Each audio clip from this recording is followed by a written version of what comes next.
Where did the physician go? Wait. Sir? Are you...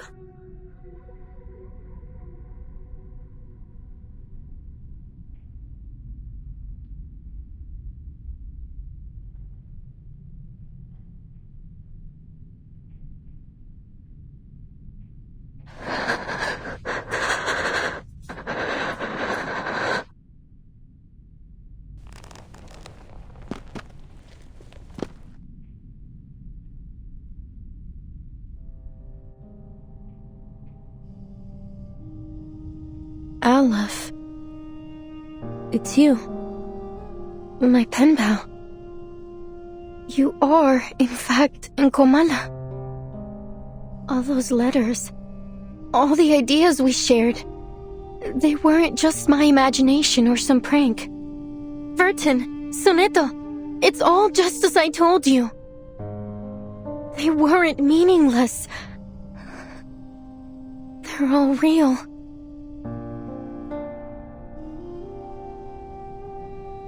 So, sir, are you Aleph, the ruler of this prison? Are you the one controlling the Panopticon with the die? The one hiding Miss Dorres's whereabouts? What curious inquiries. Quite different from the last 2,666 questions I've received. My guests, you may call me Aleph, or by any other name, be it a symbol of God's oneness or a farcical epithet. I am merely one of the many prisoners who voluntarily reside here, a single letter in the alphabet of the Panopticon. A letter? The way you speak is quite different from Dr. Merlin. Still, I wonder what your relationship is with him.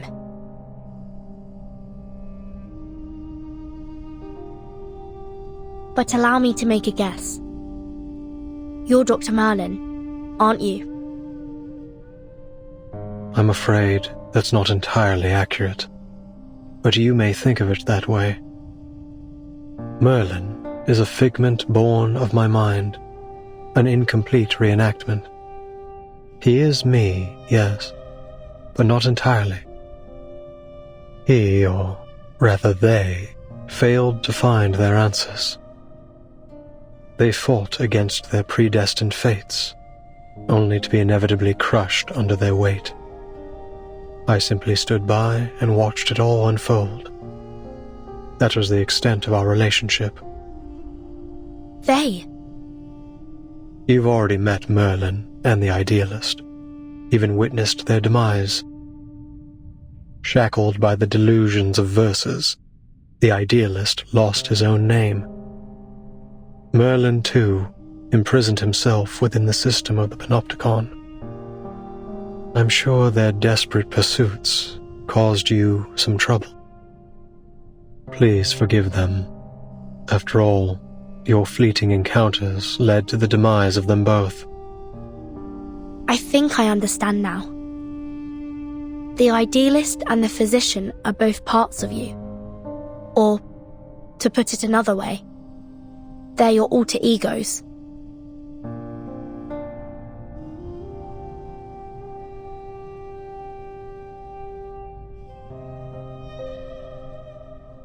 The physician mentioned Manus Vindictae. What's the relationship between this prison and the Manus? Visitors from the Foundation. We all witnessed those eras perish.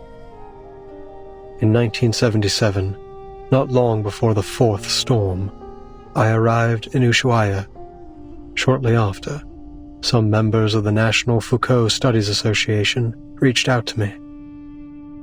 But it wasn't just them. An arcanist organization called Manus Vindictae also approached me. Each of them wanted answers. They named me their advisor. You acted as an advisor to the Manus? The two parties presented me with a concept and a parable, respectively. A concept and a parable? the Foucault Association sought to explore the feasibility of the panopticon concept here, while Manus Vindictae showed me a parable of the past and future. Day and night, I wandered through endless texts, endless realities, as I searched for answers. And thus, Merlin was born. He was both an experiment and a price I paid. A new concept, a new direction. Pursuing such things always leaves me confined by the limitations of human knowledge. Merlin spent his entire life exploring Foucault's theories in pursuit of that singular yet infinite answer. What about the Manus, Mr. Aleph? You didn't explain why you helped them. Explain why? Because they asked me to, just as you have. I simply worked to answer their questions. So you're saying that, to you, we are no different from Manus Vindictae? And if we ask, you'll answer us, without holding anything back? Is that not precisely what is happening this very moment?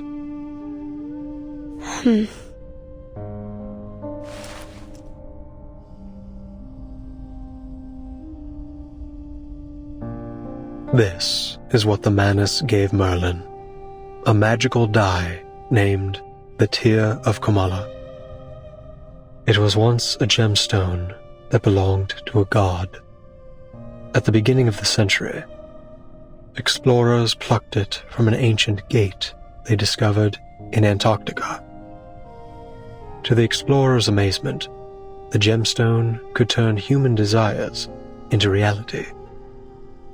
So they cut it into a die, a symbol of fate, and used it to build a sanatorium, which was later transformed into the panopticon you are standing in right now.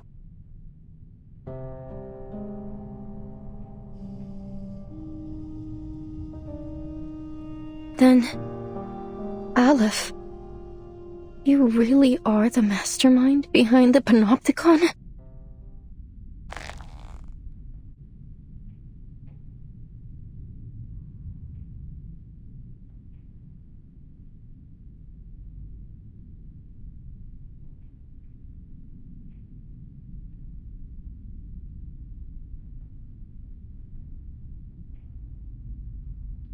You said Merlin used the panopticon to seek his answer. What does that have to do with my novel? I don't get it, Aleph. Why would you use my novel to manipulate this place? Roberta, Garcia, Octavia, Pablo, the jailer, everyone. Not one of them deserved to be trapped in a deadly loop in which everyone's fate is already predestined. They're just like the ghosts in Amalfitano, inescapably trapped within the ruins. Tell me, what is it you really want?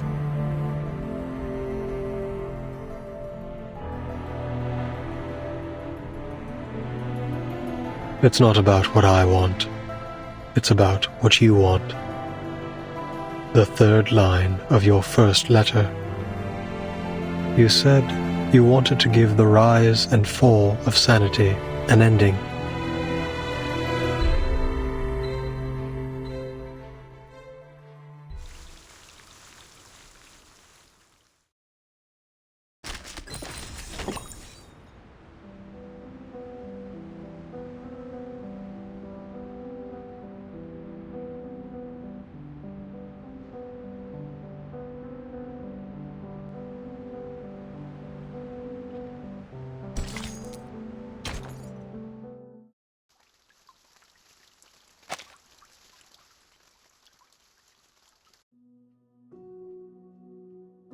Los registros históricos del Dado de Babilonia aún se pueden encontrar en la biblioteca de la Universidad Santa Teresa. No. Una apertura como esta haría la historia demasiado ambigua. En 1975, en el pueblo de Amalfitano, Sonora, México, ocurrió algo terrible y escalofriante en la cabaña con el techo azul, todo comenzó con las costumbres peculiares de los Espera, ¿cómo supe todo esto? Necesito agregar un ro para el narrador. El cuentacuentos. Un poeta surrealista de México me contó esta historia. Una anciana entró en el bar, al que solía ir en el pueblo. Al mismo tiempo, el empleado del banco también entró al bar, trayendo la noticia de que una corporación multinacional iba a construir una fábrica de jabón de galletas en Amalfitano. Espera, ¿empleado del banco? No sabía que había bancos en Amalfitano. Pero sí, tiene sentido. Los bancos comerciales son, sin duda, un sello del capitalismo. Gracias, amigo por correspondencia. Antes de convertirse en empleado del banco, era un defensor de las antiguas costumbres del pueblo. Era un pescador de dunas. Después de aceptar el destino otorgado por el dado de Babilonia, eligió dejar todo atrás, el triste y aterrador pueblo y los ciclos ocultos dentro de la infinita aleatoriedad. Oh, qué irónico, pero también es realista. Ahora solo necesitamos un personaje contrastante, un creyente en el destino. Una anciana tejedora se sentó en su antiguo taller, girando incansablemente su rueca, un regalo precioso, otorgado por el dado de Babilonia. La tejedora ciega relató suavemente todo lo que había vivido. ¡Qué idea brillante, Aleph! Una tejedora ciega no podría haber presenciado el asesinato. ¡Fantástico! En este caso, agregaré a un conductor de burros que es asesinado en este capítulo. Con cada una de tus sugerencias, la historia da un paso adelante. Gracias, Aleph. Pero todavía no veo ninguna señal del final. Es como si no importara cuántos personajes nuevos agreguemos. Todavía falta algo en el pueblo desértico. Le falta una figura clave. Aleph, ¿qué debo hacer? ¿Cómo le doy un final a esta historia?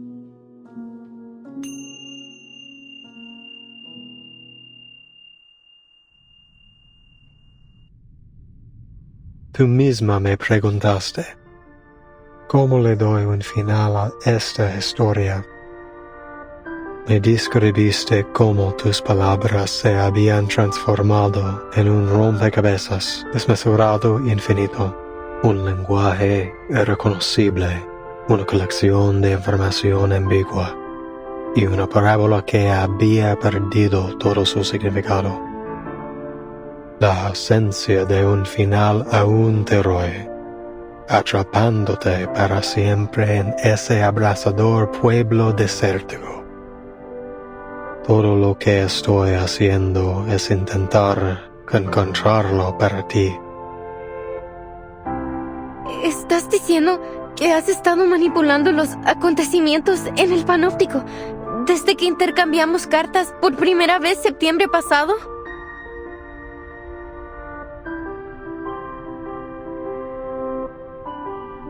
Sí, cada vez que revisabas la novela, se hacían ajustes correspondientes en el panóptico.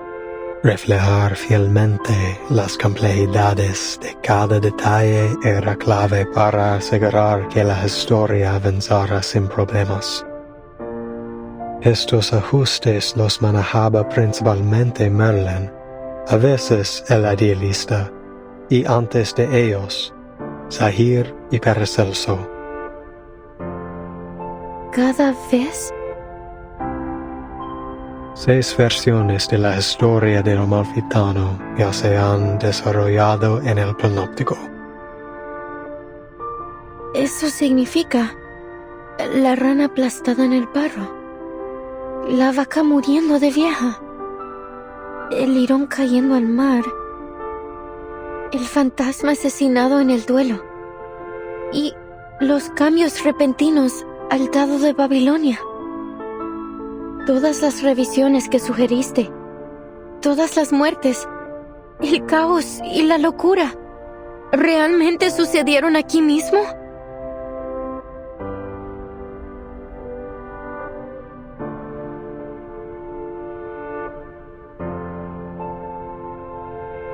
Incluso la eternidad tiene sus límites, Recoleta.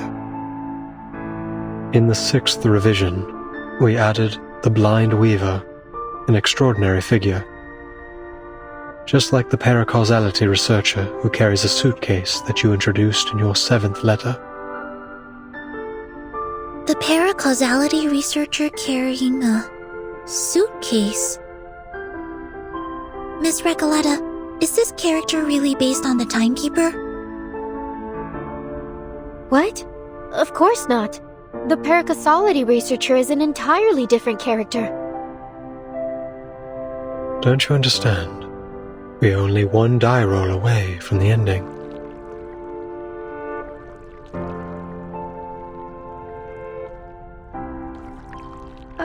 I don't. What on earth are you trying to do?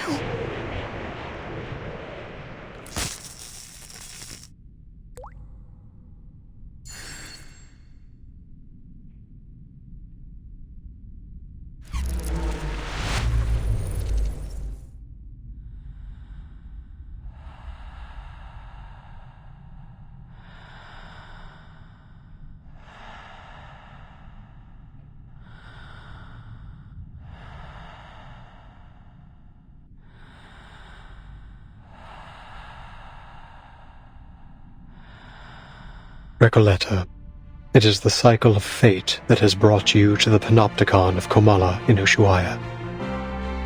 Now, return to the rise and fall of sanity. Return, and become a character once more. You've been searching for its ending, but how could you possibly find it when you're no longer inside the story? I believe that this time, you will witness the grand finale with your own 2 eyes. No more sadness. No more loneliness. The answer you've long sought lies in the inevitable final roll of the die. So, the jailer is the bank clerk, and Erd is the blind weaver. But what about Roberta, Garcia, and Octavia? They weren't even assigned roles. They were just playthings, helpless in the face of fate. What right do you or I have to decide what happens to them? To dictate their gains and losses? But they couldn't possibly understand such a thing, could they? To you, it's just a story.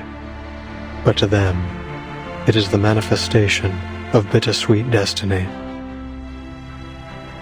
Do you think hiding behind the guise of fiction absolves you from the reality that you've turned the Panopticon into a living hell? Yes. You're the only one who truly understands the rise and fall of sanity. Goodness knows how many manuscripts I sent out that never received a reply. I was so grateful to you for your replies, for understanding my novel. Those things were more precious to me than any sunrise over the Andes.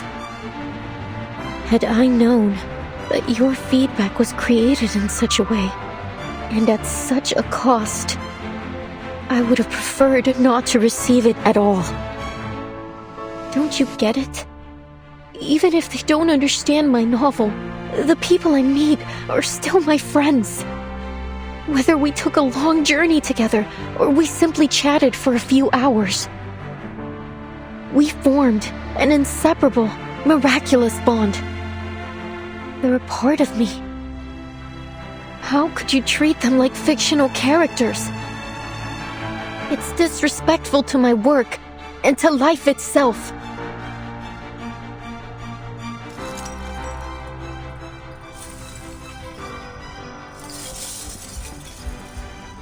But you raised the question yourself.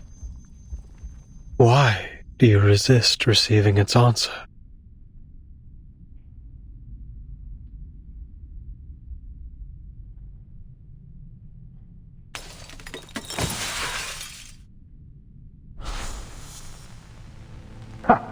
They're always like this, aren't they? They throw a question at you, only to abandon it along with the fading of the era. This storm will spare no one. You've known it all along, Alice. Only the timeless Panopticon can maintain control. The all-seeing tower. The perfect governing system. What a hopeless fool you are, Merlin. Haven't you heard what they say? There is no need to build a labyrinth when the whole world already is one. Your meaningless questions will be swept away by the tides of time, only to resurface on the shores of our minds once more. We've seen it happen over and over again.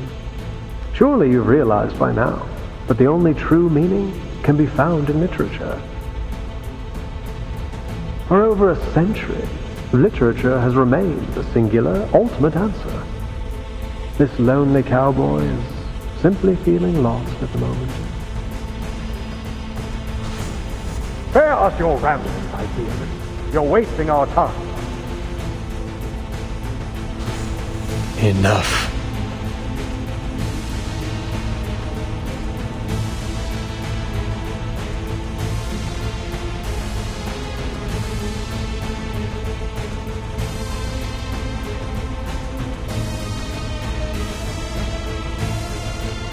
Aleph seems to be in a terrible state.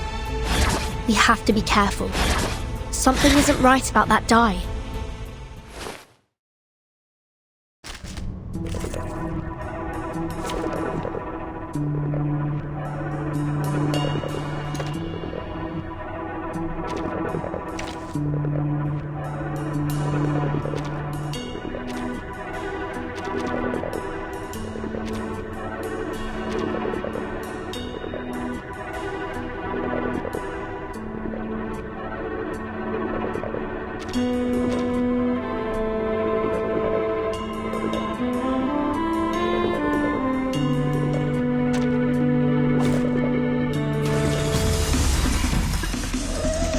Stay behind me. I'll keep us safe.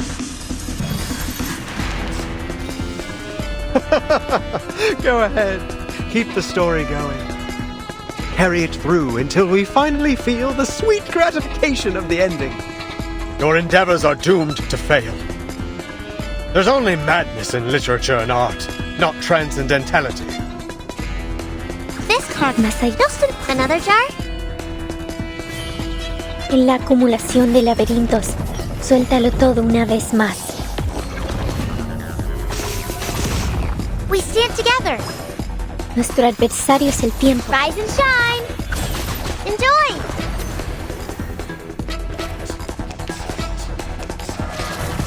Ouch. It's wrong.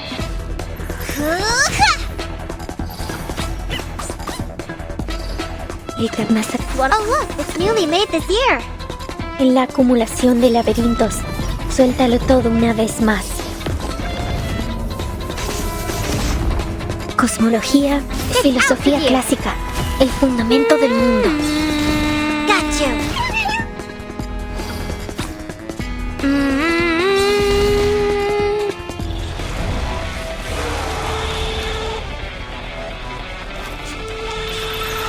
En todo. This card. Yes, I got this. I can do it. A truly villainous moment here. These sheets on my wings. Each time. Higher than the bell tower, and deep in the clouds.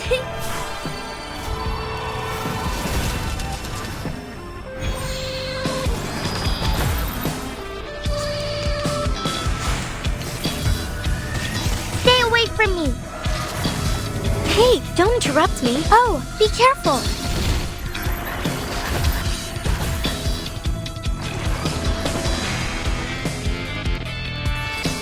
These explorations, these fractures, they're all failures, aren't they? In this infinite expanse, I feel nothing but infinite sorrow. I remember it's called Lending a Hand.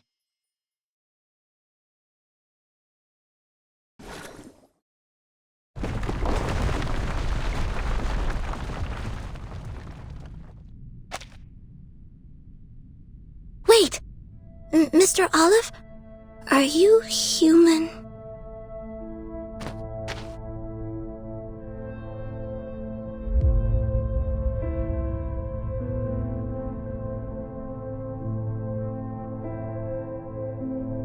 Please hand over the die peacefully.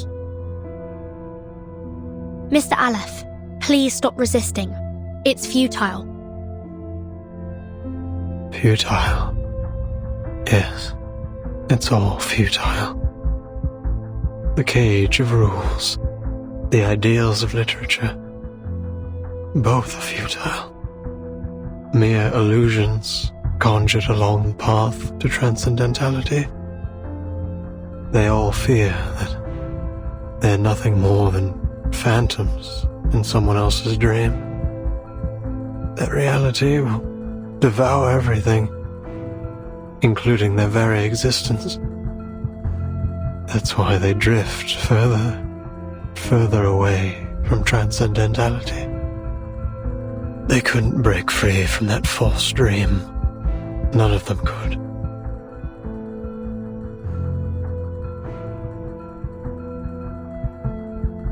Both the physician and the idealist walked toward their own destruction, just as I expected.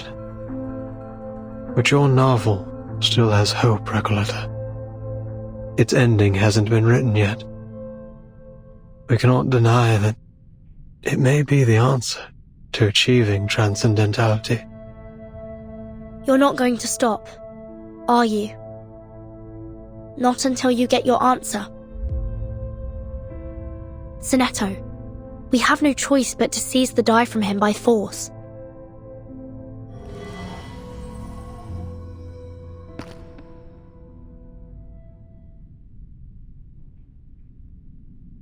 Enough. I said enough!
I'm afraid we can't publish your novel in its current state, Recoleta. We look forward to seeing more refined work from you in the future. Ah, Senor Cruz! What a pleasure to see you here. I'm an editor from the Naranja Dulce publishing house. Could you spare a moment to discuss the copyright for The Bluebird? We're huge fans of your children's literature.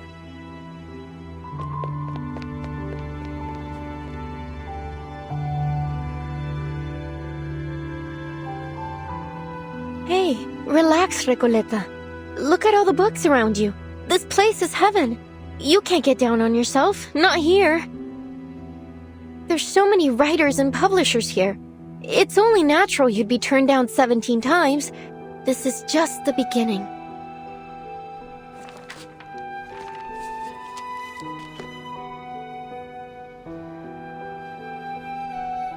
Now, which section should I visit next? Oh, this brochure might help.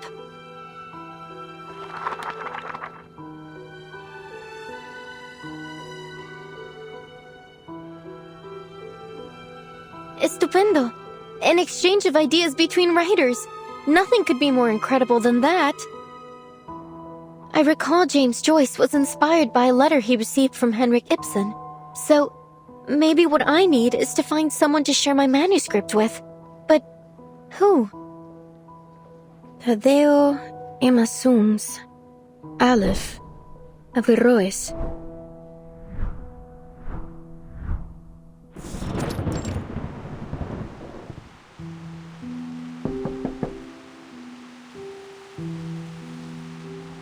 Oh, it's you, senor. Don't worry. I promise I'll catch up on the rent next month. Although I must say, this apartment's hardly worth the price. The cracks on the walls must date back to the last century. Make all the excuses you want, Ingrid. If you don't pay the rent soon, you'll either end up in that crumbling colonial building on the corner or on the street, selling oranges at the San Telmo market. By the way, Julia told me you lost your job at the textile factory. You under some kinda can't work in one place for more than 3 months, curse or something, señorita? Oh, you don't even want to know about the terrible things that happened in that factory. All I did was lend the oppressed workers a hand. Bah, you're just like those college kids, full of hot air. Anyway, I am not here about the rent. Didn't you tell me to watch out for your letters a while back, when you just returned from abroad? Well, here it is, a letter for you.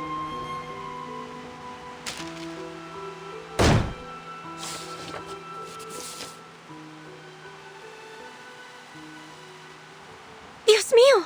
Someone actually wrote back to me! This is incredible! Oh, thank you so much for bringing it to me, senor!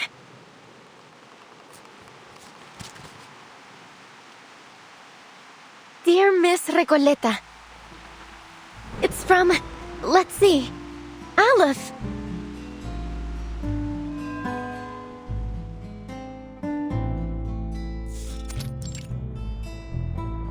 Hey, I've been watching you. You're not local, are you? What are you writing? Oh, hola. You're right. I just arrived in Buenos Aires 3 days ago. My trip's been a lot like a Copes tango performance, full of twists and turns, but nothing much worth telling, really. I'm actually writing a reply to my pen pal. Long story short, I sent him a manuscript of my novel, and to my surprise, he actually wrote back. Amazing, isn't it? In our recent letters, we've been discussing how my novel lacks a key character to drive the story toward a decisive ending. So we've been debating whether to introduce a new ghost to act as a turning point for the story. Oh, so then you're a writer? Hey, Pancho, come over here. I found an actual real-life writer. What's the big deal? I wrote plenty of poems in middle school. Oh, so you're a poet. I have a feeling we're about to embark on an incredible adventure together. Are you interested in joining the visceral realism movement? What? I've never heard of it, but it sounds like fun. Fabuloso! We have no time to waste. Once I finish this letter, you two must join me on a journey to Ushuaia. Ushuaia? The end of the world? Why the heck would we go to that icebox? Oh, don't be such a downer, Pancho. Just think of the fun we'll have, the breathtaking scenery we'll see, and the incredible stories we'll hear. Fine, Maria. I'll deal with the cold if you really want to go so badly. By the way, could you tell us about your novel? Of course. I'll tell you all about it on the way. Now where to begin? Alright, let's start with the cottage with the blue roof in Amalfitano.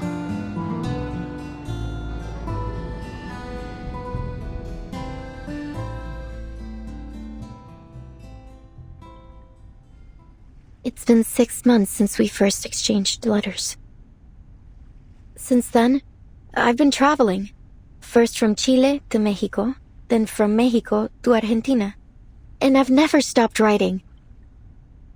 I'm not really sure what the purpose of my novel is. I just keep writing and writing. I can't stop.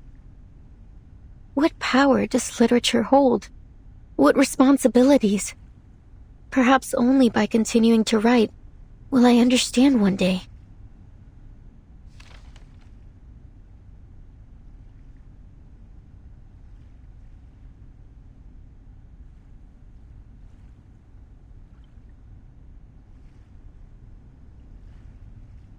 Aleph, you're right. I do want an ending to my novel. But not like this. You really have no idea, do you, Recoleta?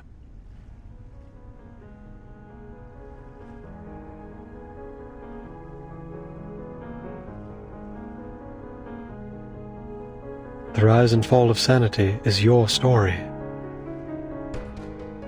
What do you mean?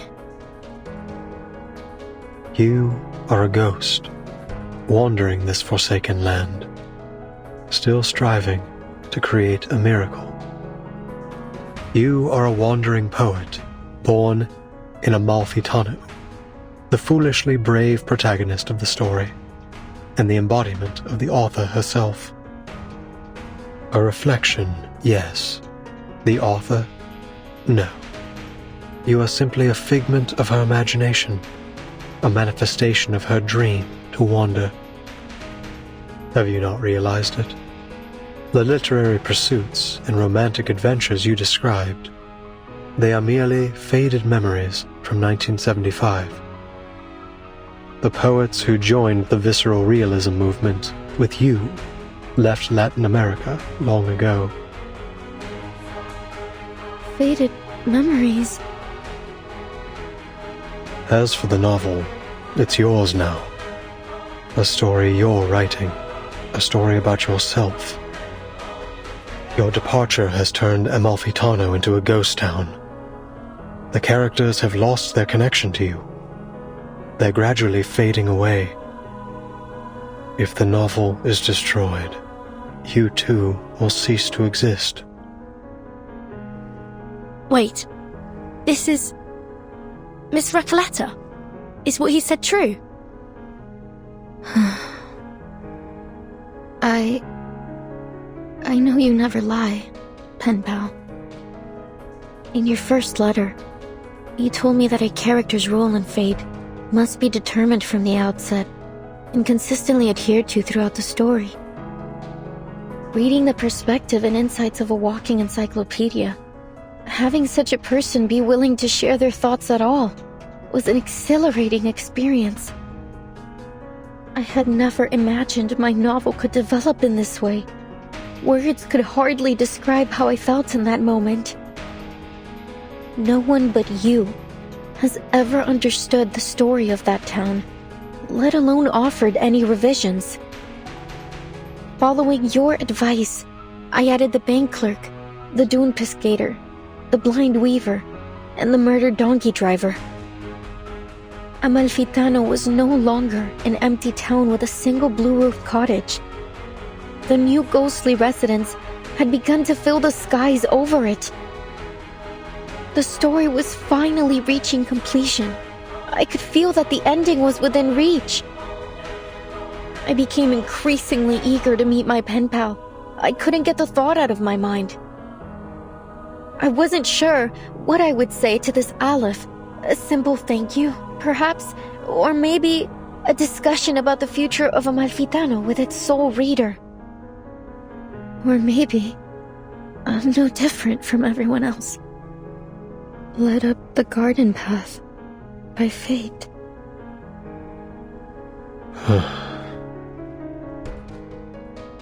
But even if I am a ghost, as you say, an incarnation of someone else, a fictional being, so what?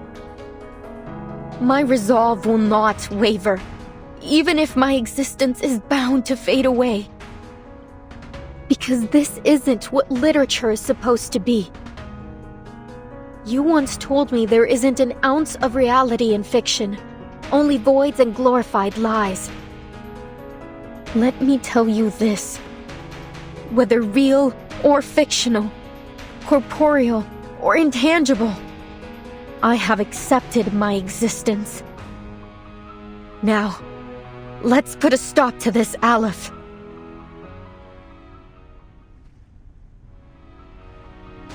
The inmates aren't characters in my novel. They're people trapped in a prison, just as you are.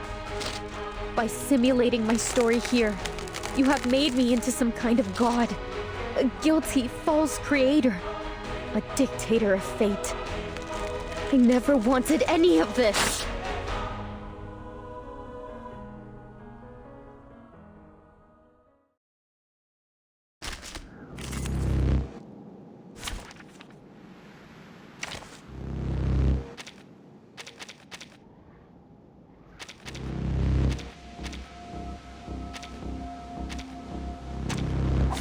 Stay behind me. I'll keep us safe. ¡Lo veo! ¡La frecuencia perfecta! ¡La admirable aleatoriedad del destino! Creo que lo he encontrado. La fuente del dado de Babilonia. ¡Las deudas de los muertos! ¡Esas facturas! ¡Todas han sido hechas trizas!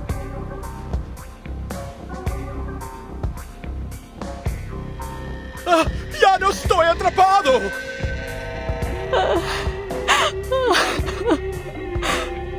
Desde el día en que perdí la vista, nunca imaginé que la rueda giratoria volviera a girar. This card más allá en todo. Another jar?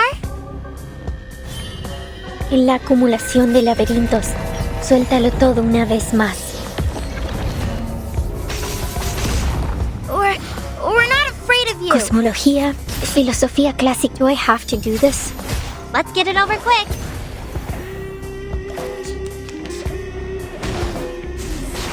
Not a fan of my work, I take it?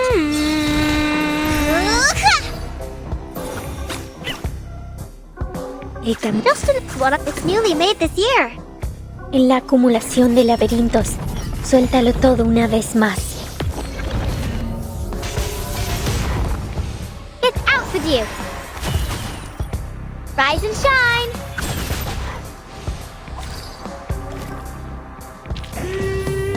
I remember it's called... Let me...